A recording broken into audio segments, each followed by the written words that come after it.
There's a man here who exemplifies everything about the freedom movement. And I want to welcome him up. He's Major Jim Forsyth.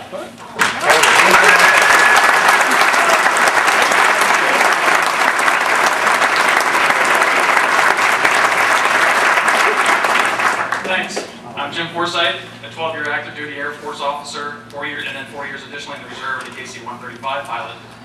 I moved out here before the Free State Project. It's kind of funny, I moved here the day before the vote, so I'm here by coincidence. I am not a Free State Project member, although I consider myself quite a friend of the Free State. I was never active politically, often because, mainly because I was in the military, and it's tough to be active politically and be in the military, for good reasons, and it should be that way. But I always believed in freedom. I got that belief by traveling to the Soviet Union when I was 14 years old. I took Russian in high school and in college, and almost got a Soviet studies degree. And that inferred in me a great belief in freedom, in the free markets, and political freedom. I voted Republican, for the most part, as a youth. And as I grew older and out of frustration, I stopped going.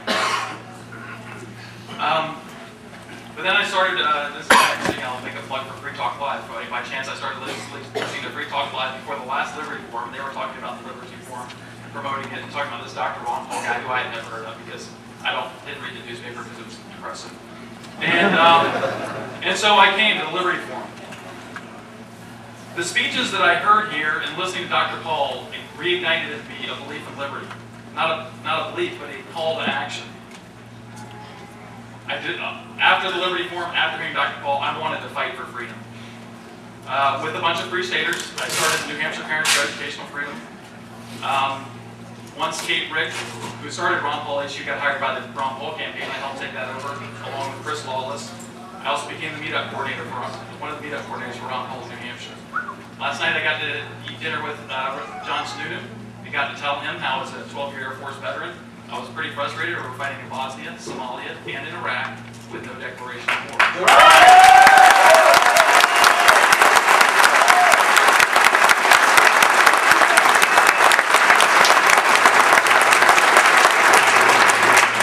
So to say I've come a long way and my wife is a little frustrated with me right now is quite an understatement. But I'm not alone. Chris Lawless has been helpful in the Ron Paul website and running the grassroots movement here in New Hampshire.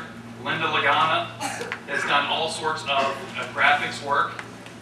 She did the USA Today ad in the newspaper. She designed that along with help from numbers and numbers of people. Meetup coordinators, Rich, Jack, Jesse, Art, Liz. I've been working with these people and it's been a tremendous help.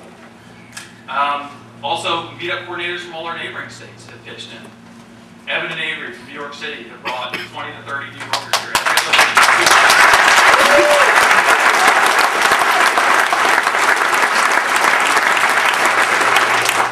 Brad and Carrie from Pennsylvania, I think Brad spoke around 11 o'clock. I was sorry I didn't get to see that. Brought, I think it's close. They raised money for gas and transportation and organized and motivated people to come out here. About 200 people they motivated to come out here.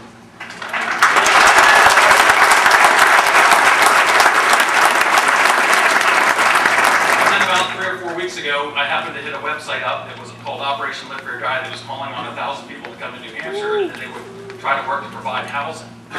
So BJ, a Google engineer who had maxed out his contributions, quit his job and came out here and set this up to provide housing for all the supporters coming in for Ron Paul, which is phenomenal.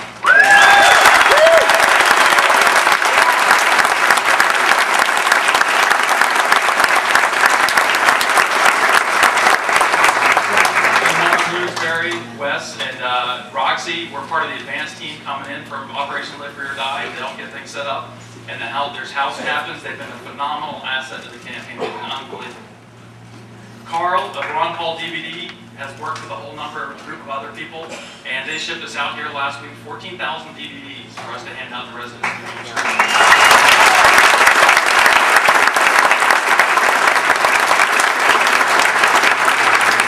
I could go on and on about the people I've met as part of this campaign that believe in freedom. And if you are one of these people that I've listed here, I'd like you to stand up. Or if you're part of Operation Live for Your Die, you're here from out of state, coming here to help this campaign for Ron Paul, please stand up. I hope.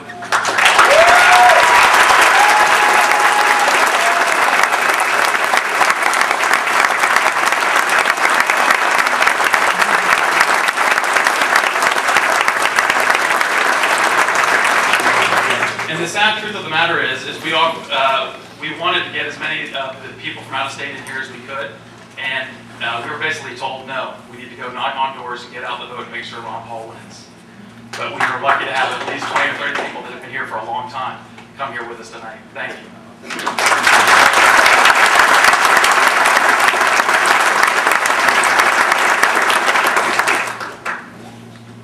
I know that for me, two things reignited my passion to fight for freedom. It was Dr. Ron Paul and the Liberty Forum last year. Those two things sparked in me a desire to fight passionately for freedom. And as you can see, there's a whole group of people that have reignited that spark. Like me, Dr. Paul served in the Air Force. I got the privilege of reading a signed copy of Foreign Policy of Freedom from cover to cover of this. It has his house speeches from when he got in all the way up until today. And there was times I was brought to tears because of that he was the one man fighting to keep the troops safe and not misused for political purposes. He was fighting.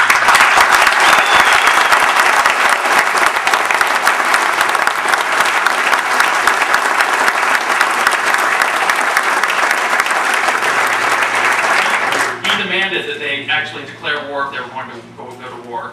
And as I read the transcript of that, it's tragic how he was ignored. And we would not be in this situation if they would start demanding that we declare war if we're going to go to war. Because it would happen less often. It would happen less often, and it would be more likely to be for good reasons. So we have the people behind it instead of the situation we're in now.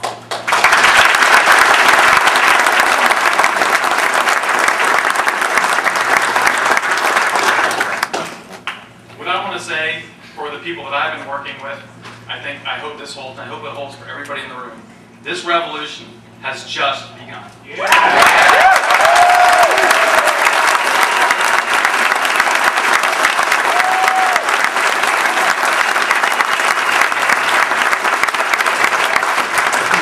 here in this room will not quit until our liberties are restored, and even once they're restored, we will not rest and let them be taken back away from us. That's right!